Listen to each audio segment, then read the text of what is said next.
Welcome in, everybody, to Fantasy Pros. It's the Fantasy Football Podcast, and it's me, Joey P. Joe Pisapia.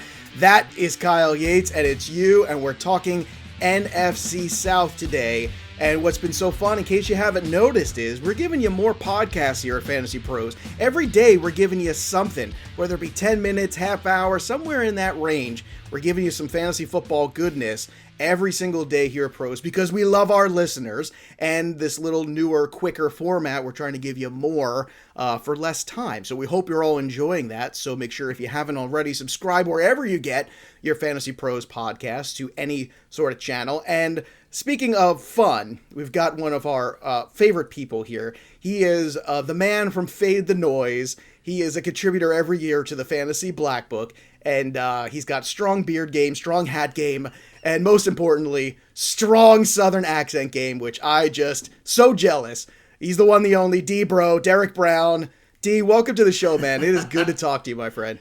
Thanks, Joe, man. This is going to be a blast. Obviously, you invited me on, so I get to spit some Saints love, but thank y'all for having me, man. I mean, I know you talked about the Black Book very, very shortly. I'd love to come on this show and roast you because every single year, what positions do you give me for the Black Book? I give you, sometimes I give you defense, sometimes I give you tight end. I like to challenge you. You know, you're so good at what you do. I want to give you a challenge once in a while. And my favorite is a couple years ago when you're like, damn it, Joe, I can't believe you. Now I'm all like worried about defense, and now I'm really into this that you made me do this chapter. I hate you for it, and you're welcome. That's all I can say to you. Look, when you make me write up kickers, and then I got to spit like 4,000 words on defense, then you know we're getting deep. We're getting deep in the weeds, my friend. God, but no, now you sound like awesome. Tags with your word counting. You guys are adorable. I put out 2 books a year. I used to write 450 player profiles myself for baseball, and you guys in your word counting. Yates, you're not a word counter, are you? Come on, you're better than that, aren't you? Definitely not to keep track of that because I think I would pale in comparison to Tags alone. So yeah, not going to keep track of that for sure. All right, well, we're going to get into it today. We're going to break down these NFC South teams. Before we do, want to remind everybody our rankings are out at fantasypros.com/rankings, and the Draft Wizard is out and ready to rock and roll at fantasypros.com/simulator. And while you're on the site, you might as well get some free stuff. The Calvin Ridley jersey from Pristine Auction is available for you. Go to fantasypros.com/contest. Thanks to our friends at Pristine Auction. Just write a review on Apple Podcasts or CastBox, take a screenshot, fill out the form, and bang, just like that, you can get entered to win an autographed Calvin Ridley jersey. Doesn't get much better than that. So, the only thing that's better than that is winning championships. Let's start with the reigning, defending, undisputed Tampa Bay Bucks, who've got basically everybody coming back. This is what's so stunning to me. And Yates, we'll start with you with this one. The amount of return and continuity of a team that really didn't put it all together till kind of the last 6 weeks of the season and into the playoffs. Is this just the beginning of the Bucs in this offense? Because it's not just the continuity, but it's the high-level talent with, the quarterback who's basically in the Super Bowl pretty much 50% of the time of his entire career. It's crazy, you know, as we move throughout the offseason, I keep track of the departures from each team in my large spreadsheets and stuff like that, and I go to Tampa Bay and there's literally like nothing, you know, because like they brought every single person back. So it is crazy. You look at Tampa Bay throughout the first part of the season and you can look back and they lost to Chicago. They lost to Nick Foles, Mitchell Trubisky, Chicago. And then you get through the end of the season and they just went on a tear. It all started clicking and you're bringing everybody back. So this offense heading into next year, we should be able to confidently project that they're going to be one of the best in the NFL yet again, which means fantastic things for fantasy football. Yeah, the only key loss of the offseason was Tom Brady's sense of direction after the boat party when they won. That was the only thing I could possibly think of. D-Bro, when you start to look at this offense, and let's break it down, let's start with the running backs here, because we know what Tom Brady is. I think we all kind of feel like he's that still low-end QB1 who's pocket passer. We know what he is. Who knows? Maybe it could even take another bump up the more comfortable he gets.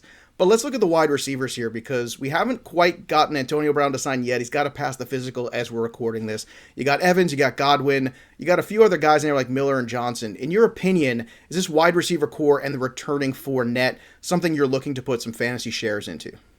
Oh, I definitely am. I mean, especially, I think you just go right back to the well. Mike Evans is going to be the leader of this passing game. I mean, you look at the last year, 8 games in Antonio Brown in-house, he still led the team in target share, and he was the overwhelming red zone weapon. The guy had 12 red zone targets versus like everybody else. I think Godwin had like 5 in that span.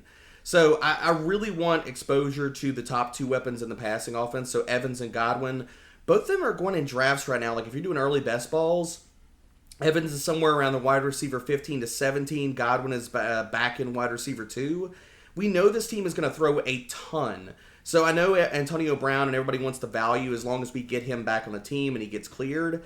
I'm a little bit more hesitant about him only because if his usage is similar to last year, his ADOT was pretty much nil, Joe. I mean, it was 8.5 versus these other two wide receivers being used down the field. So I understand he had some big games, but I still would much rather pony up and pay up for Mike Evans and Chris Godwin in this offense. My big concern with Evans is just how touchdown dependent he was last year. And you know, again, touchdowns are great. I'm never that guy that goes, oh, all he does is score touchdowns. Well, why would I want that? Of course I want that. That's great.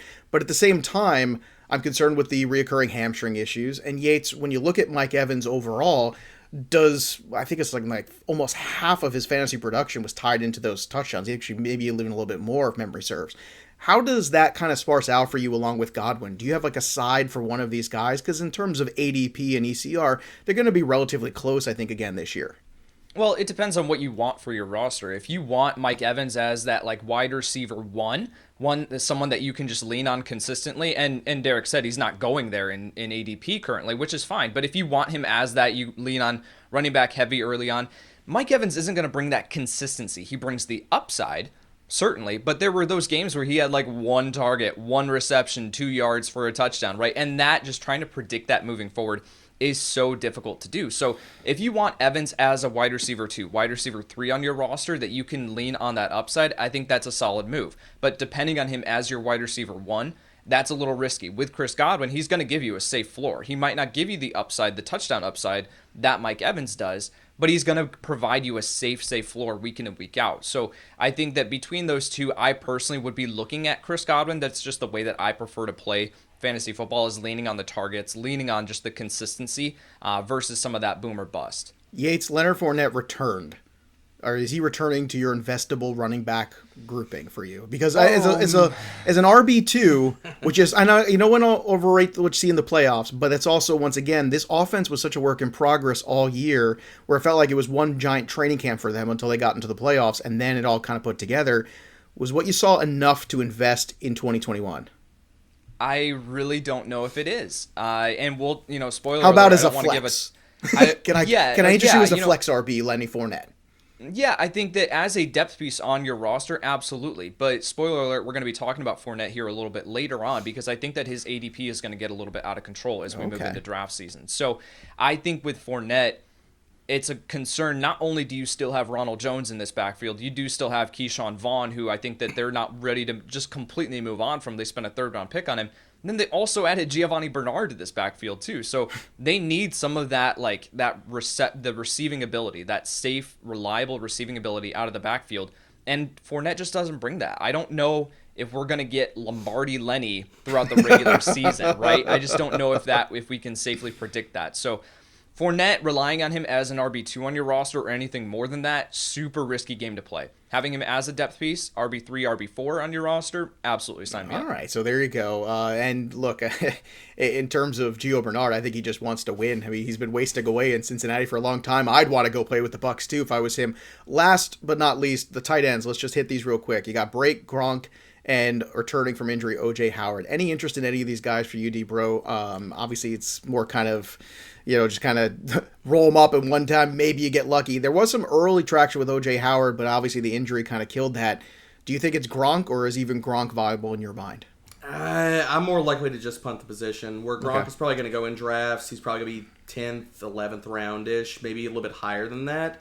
And if we see O.J. Howard come back healthy and stuff, we know this could be just a full-blown three-way committee for the tight ends. I'm more likely to just go later in drafts and take a flyer on somebody late than to pay up for Gronk. Yeah. All right, let's move on to the Atlanta Falcons here. Obviously, everyone's buzzing and talking about the tight end Kyle Pitts there, and we've had a lot of discussion here on this show, so I want to get your take, D-Bro, because, you know, your fresh perspective for all of us here. We've had all of our takes. Everybody's heard them already. Our fear is that we like him as a middle tight end one, somewhere in that range, you know, 6, 7, 8. Okay, if you really love him, you move up to 6, something like that. But in terms of needle mover rookie tight ends, is not something you see very often. Are you on the other end of the spectrum? Are you worried that maybe it's too much? Maybe it's going to get too hyped? Where do you stand with Kyle Pitts? I personally, where he's going in drafts right now, and I think the hype, especially the closer we get to week 1, is just going to continue to build.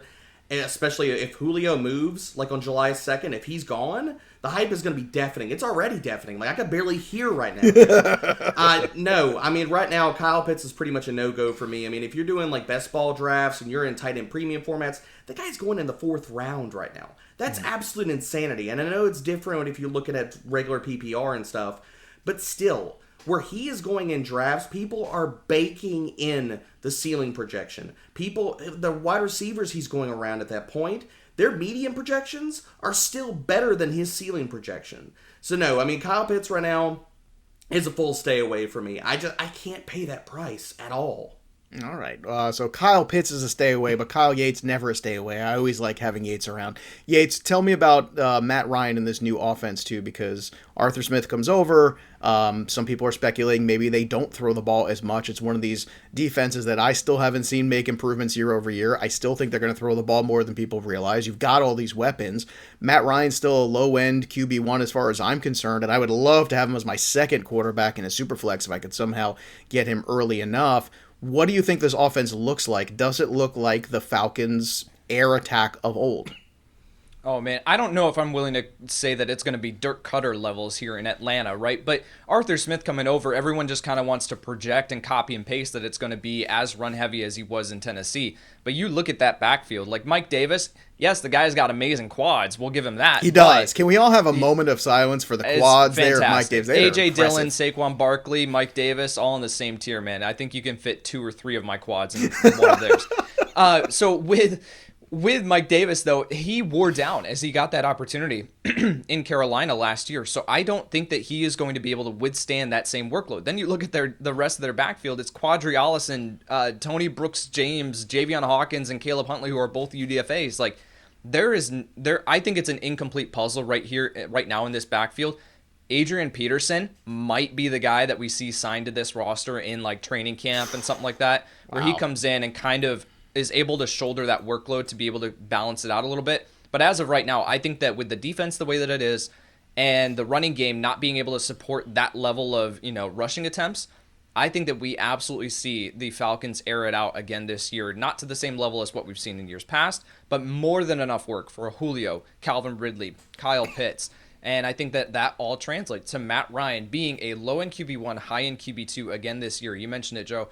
To have him as your QB2 in a Superflex league, I would absolutely be all for that. All right, here's a question for you. Yates, would you rather have Leonard Fournette or Mike Davis? I would rather take the shot right now on Mike Davis because I think that he's going to give me immediate value, right? Where I think that he's going to come out of the gates. My concern is his longevity, right? Like, is he going to be able to withstand not only 16 games, but 17 games now, right? Is he going to be able to withstand that? I just don't know. But I think that when he is on the field, he's going to get the work and he's going to be effective immediately. And maybe I can ship him off at that point. All right. If you want to make more perfect putts, then the perfect practice mat is trusted by more than 100 tour pros, including Masters champion Dustin Johnson. The perfect practice mat is the perfect gift for all the dads in your life, so go to perfectpractice.golf and use the code FANTASYPROS to get 15% off your order. Again, that is perfectpractice.golf and use FantasyPros to get 15% off of your offer. I want to talk a little bit about Julio Jones here, D-Bro, before we move on to the next team here, because I feel like Julio is kind of getting forgotten about, and I don't think that's correct. I think we should all be aware of another year older. I think we should all be aware that he has played through quite a lot of injuries. But I don't think we need to neglect him, and I feel like we're starting to, and I think that's a dangerous game because you're going to give somebody a real value on Julio Jones in a draft. What are your thoughts? Look, everybody loves Calvin Ridley. We're a big Calvin Ridley show here. We were last year. We're going to be this year. But let's say he is here again. In your opinion, is Julio Jones not getting the respect he deserves? Nobody is giving the respect to him, and it's ridiculous to me right now. I mean, he's slipping to the 4th round, sometimes the back end of the 4th round. Oh, what? Fourth round? It's insanity, Joe. It's insanity! And people, there's 2 really, really bad narratives out there right now. One is that he's injury prone. You have to go all the way back to 2013 to find a season past last year where Julio Jones did not play 15 or more games. And also, the other narrative that's floating out there in the ether is that he's washed. I'm sorry, I don't agree with that at all. You look at all wide receivers with 50 or more targets last year, he was 4th in yards per route run. The only wide receivers better than him were Devontae Adams, Justin Jefferson, and A.J. Brown. That is some good company to keep. And if he's washed, then all the rest of them are washed, I guess. I want to play in that league where he goes in the 4th round because I want to take him in the 3rd. That is ridiculous to me, and that's absurd. Yates, I know you're kind of shaking your head with that too, right? How can we live in a world where we can look at the annual production of Julio Jones and take it for granted that much? And I'm all about maybe sometimes you start to see a player deteriorate and you go, you know what? I'd rather be out a year early than be in on the year where it all goes down. But I don't feel like we're getting to that place with Julio. Do you? I mean, if he was going in the back end of the 1st, maybe there would be some risk baked in there where you say, like, maybe I'll take that shot of, like, I'll be a year early than a year late. But, I mean, if he is going in the 3rd, 4th round, and maybe, here's my thought, is maybe the potential that he's traded away from Atlanta is kind of baked into that right now, into his ADP. So maybe by the time that we get to draft season, we start to see him creep back up into the 3rd round. But even in the 3rd round, like, sign me up. I think that I just finished projections here, where Calvin Ridley came out as the wide receiver 1 on this team for me. I think that he's going to lead this team in targets next year. But I do think that there's still, again, there's more than enough work here for both Julio Jones and Calvin Ridley to be very, very effective. So as long as Julio is on the field, and you are absolutely right, Derek, that, I mean, yes, he's been dealing with nagging injuries, but he plays through it. And he's still putting up these ridiculous numbers. Like, it doesn't matter if he's not fully healthy. He's still the best receiver in the league when he is on the field. So, yeah, if he is the 3rd, 4th round, man, I will take him as my wide receiver 2. Even if I can load up on running back early and get Julio as my wide receiver 1, yeah, sign me up. I'm old enough to remember last year when DeAndre Hopkins was grossly undervalued. How'd that work out, everybody? I mean, you can't take these guys who are all-world talents who are towards the number 1 overall at the position and then start just downgrading them. It is a dangerous game to play, especially with good players in your leagues. So don't do it. Be that person who continues to value productivity. Look, maybe a lesser version of Julio Jones. What is that? Oh, I don't know. Maybe 1,200 yards instead of 15. Right. Oh my goodness, the sky is falling. How will we ever make it? All right, let's talk about a team that the sky might be falling for, and that's the Saints. Saints were an older roster. The Saints were trying for one more ride off into the sunset for glory. No matter how many times they tried that, D-Bro, it didn't work out. So, Derek, what does this team look like here in this quarterback situation? Taysom Hill, Jameis Winston. I got to tell you, man, I would be shocked if Taysom Hill was just the starting quarterback. I think it's going to be Winston, and it's going to be Taysom Hill working his way in, maybe a little bit more than he did with Breeze, or maybe not much more than that, just because, you know, if you're going to win games in the National Football League, it doesn't seem like Taysom Hill is the answer. But what are your thoughts on this quarterback situation? I mean, I think it's actually plausible that Taysom Hill walks out and he's the starter week 1. Wow. I mean, Take me through that. What does that look like for the rest of the team? So Sean Payton loves Taysom Hill, and even last year, they had the chance to start Winston. Like, they could have easily started him when Breeze went out, but they didn't. And so I have a hard time believing that Winston's going to be the week 1 starter. I know that everybody loves him and all of his time at Tampa, but I'm not willing to fade these weapons on this offense right now, considering, and I know everybody talks about, well, if Taysom Hill's the quarterback, then you got to fade Kamara. Why would we be doing that? In the 4 weeks we saw with Taysom under center, Kamara was a top 10 running back in 2 of those 4 weeks. And this defense, Joe, we talked, like, this defense is going to be worse this year. The Saints were in salary cap hell, and they chose to sit here and gut the defense instead of touching the offense. Like, Trey Hendrickson's gone. Sheldon Rankins is gone. Janoris Jenkins is gone.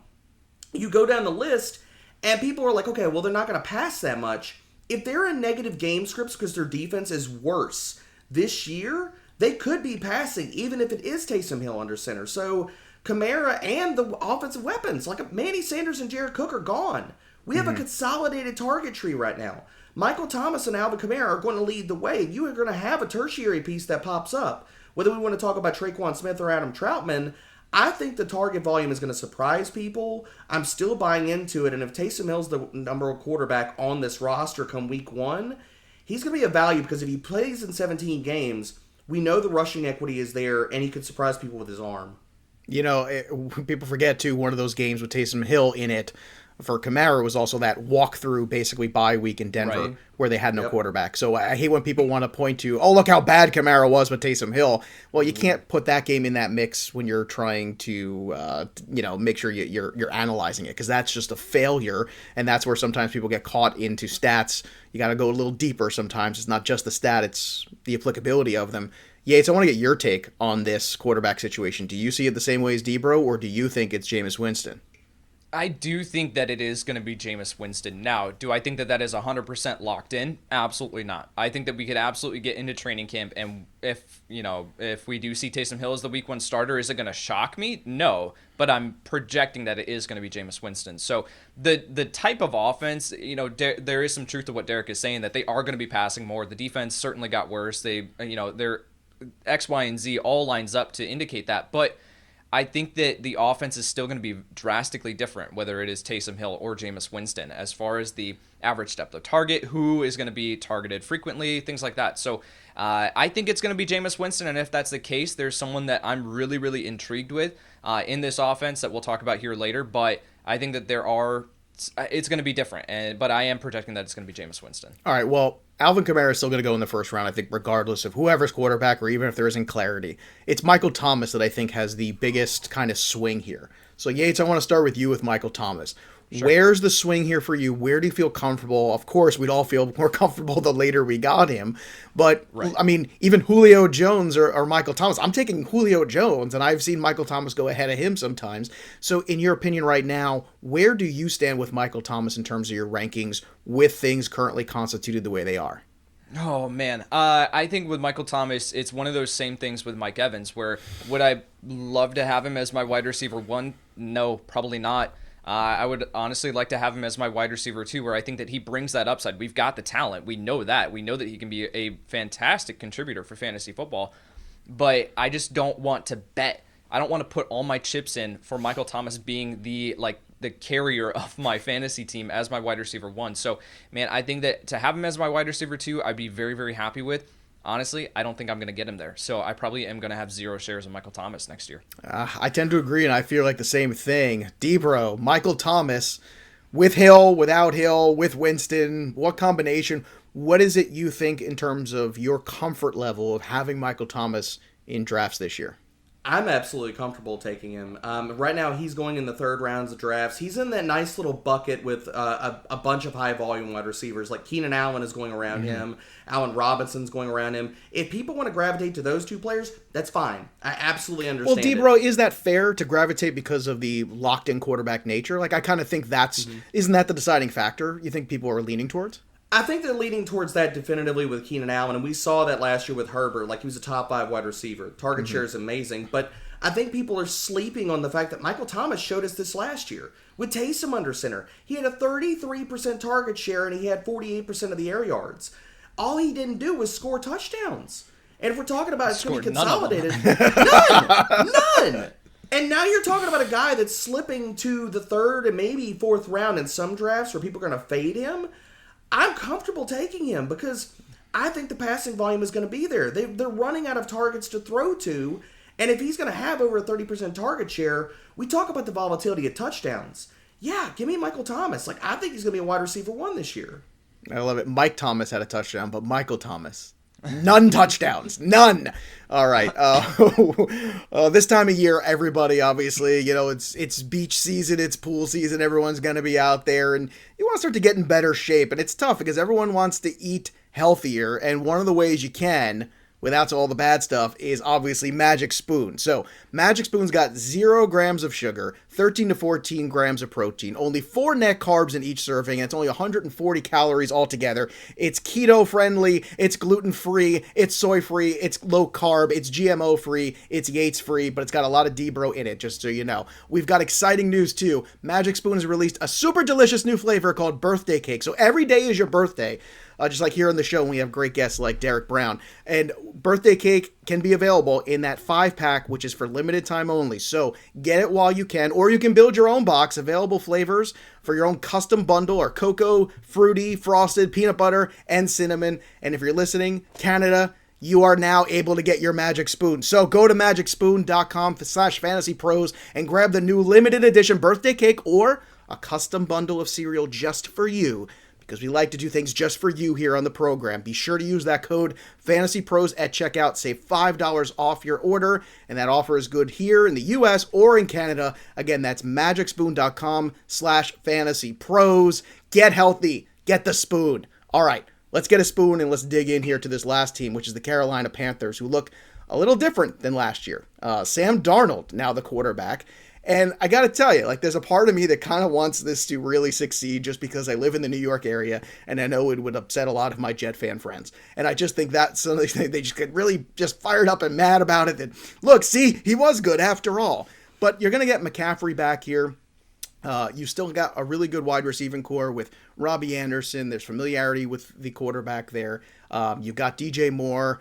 Here's my question for you. Derek, when you look at the play calling of Joe Brady and how good it was last year, do you think this is the perfect situation where Darnold is either going to sail and be great or sink and it's going to be done? And if so, which is it? It's put up or shut up time for Sam. I mean, look, if he can't succeed considering all of the weapons around him right now, he's never going to succeed. I stand on the side that the weapons are going to help prop him up. I mean, we saw Teddy have usable weeks. I think Sam Darnold's going to be a usable QB too. I'm not willing to, and you don't have to draft him higher than that.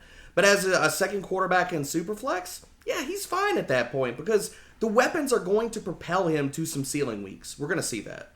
All right. Your thoughts, Yates, on Sam Darnold's ability to regain his confidence. And, we saw Ryan Tannehill when he finally got out from Adam Gase start to emerge as the quarterback. Now, different skill set, not the same quarterback by any stretch of the means.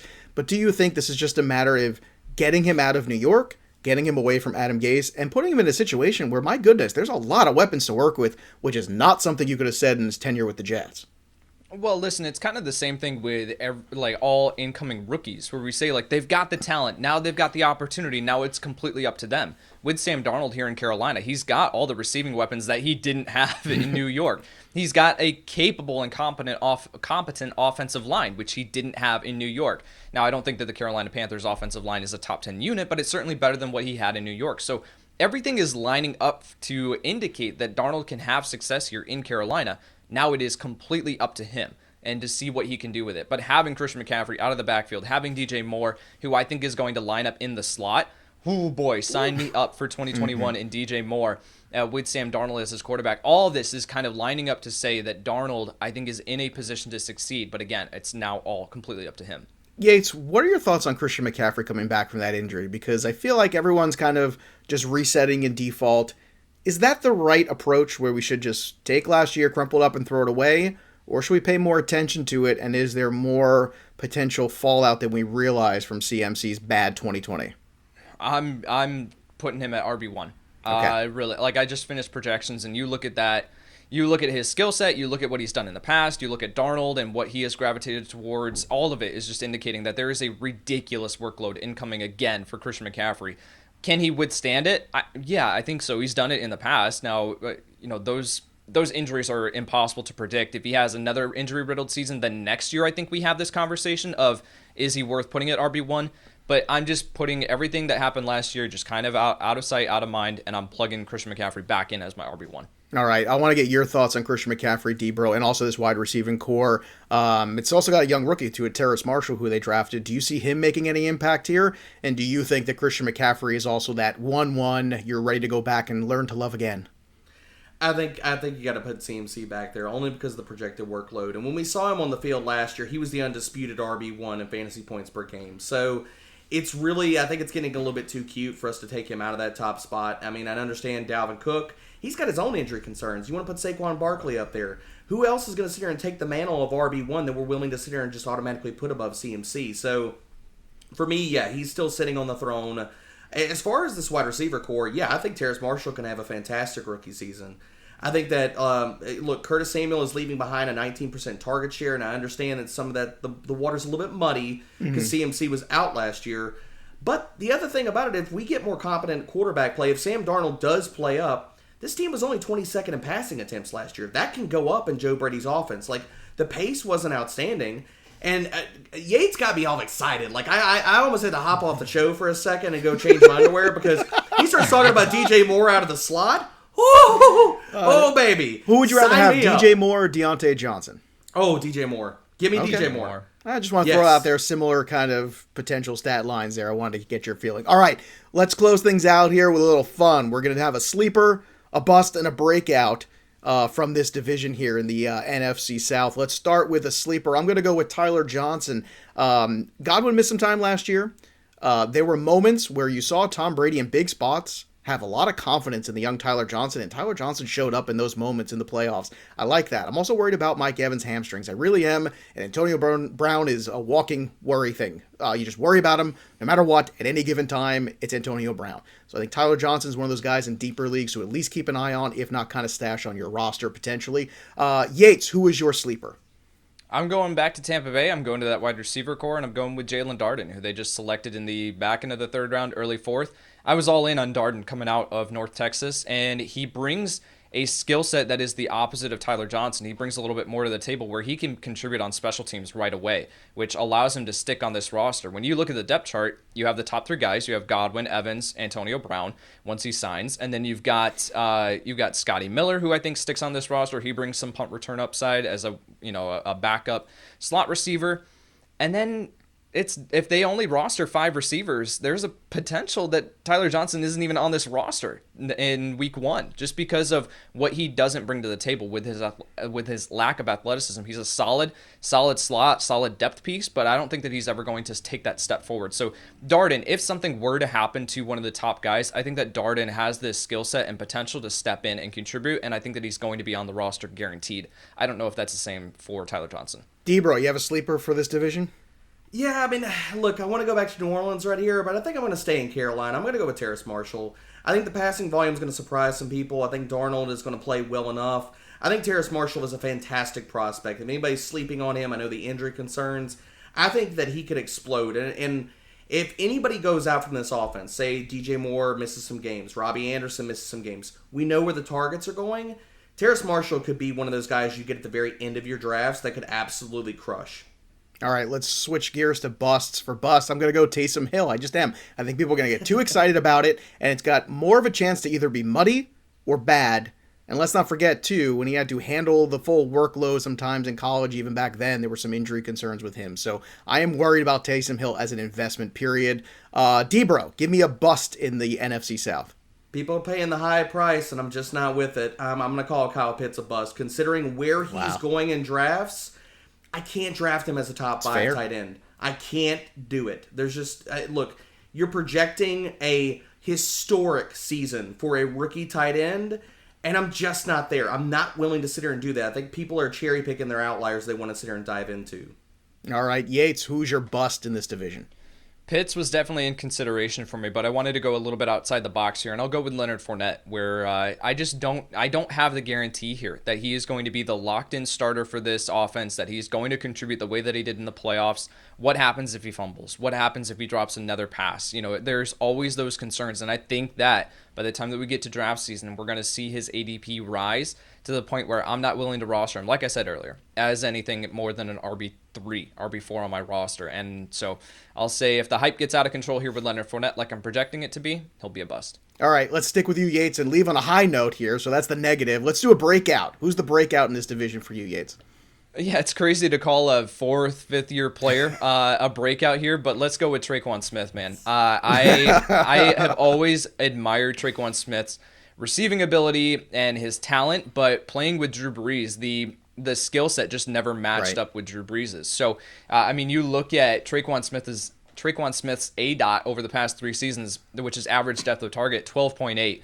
9.6, 9.6. Like, it's all just, that's not how he needs to be utilized. He needs to have an ADOT of like 13, 14 yards down the field, and then being able to stretch the field in that capacity. If it is Jameis Winston as the quarterback, we know that he likes to air it out deep downfield. I think that Traquan Smith can be that main beneficiary. So when you look at the depth chart, they've got no one else. Marquez Callaway, Deontay Harris, sure, he's fine as a slot player, but Juwan Johnson, Lil Jordan Humphrey, there's no competition here. I'm going Traquan Smith. D-Bro, I'm venturing to say you're going that way too? Look, I'm fist pumping. If anybody's watching this on YouTube, I was absolutely fist pumping. Traquan Smith was going to be my target. So Yates absolutely sniped me here. it's always been never a question of talent, but volume for him. I mean, you look at 2018, 2020, all wide receivers with 40 or more targets. Dude was 4th and 9th in passer rating when targeted. But I'm going to stay in New Orleans for this. Since Kyle took my guy, I'm going to go with Adam Trautman. I think that there is going to be a guy that's going to emerge. If it's not Traquan, it's going to be Trautman. Trautman's got the collegiate production history, 97 percentile college dominator. We only saw 16 targets, but the dude caught basically everything thrown to him last year. He's athletic enough. He could be a red zone weapon for this offense. So one of these two guys is going to surprise people, whether you're willing to punt tight end down the road or taking a wide receiver really, really late in drafts. One of them is going to be a great value this year. All right, you can make it 3 for 3 because I didn't take Jaquan because I knew that Yates was going to, and I thought you might. So 3 for 3 for the love there, but I'm going to go with Sam Darnold for the breakout too. Let's have some fun here. Again, selfish reasons, but honestly, I also think there's just a big sigh of relief when you take a guy out of a struggling spot in New York in a big media market, drop him somewhere else, and just let him get back to basics. And I think this is the right coaching staff with all of those weapons for him to do just that. All right, you could follow him on the Twitter machine at dbro_FFB, and check out all of his work at Fade the Noise at FTN Network. Dbro, what else you got cooking? What's going on for you over there? Oh, it's grind season right now. We're all kind of like behind the scenes working on a ton of stuff. Thank y'all for having me on this episode. This was fantastic. But you can catch all my work over at FTN, spread across FTN Fantasy, FTN Bets, FTNDaily.com. Brad Evans and I have a boom, bust, breakout, and bet series going on right now. We are in the AFC South. We have Titans that are dropping on Friday. And check out my podcast, Fade the Chalk. We have 4 to 5 episodes rocking every single week with my co-host Adam Pfeiffer. So that's all the content, all the places, Joe. This was awesome. Yeah, check out his work in the Black Book, too. Nobody writes up defenses and tight ends like Dbro does. Get all that Kyle Pitts action. And while you're at it, make sure you also go to perfectpractice.com golf to use the code FantasyPros and get 15% off your order. And go to magicspoon.com as well to get your discount there at magicspoon.com/FantasyPros. That'll do it for us, but the story of the game goes on. For Yates, for Dbro, I'm Joey P. We'll see you next time, kids. Thanks for tuning in to the Fantasy Pros YouTube channel. Don't forget to check out our featured videos. And while you're at it, make sure to follow us on Instagram, Facebook, and Twitter at Fantasy Pros, so you can get the latest news and updates to give you the edge you need in your fantasy league.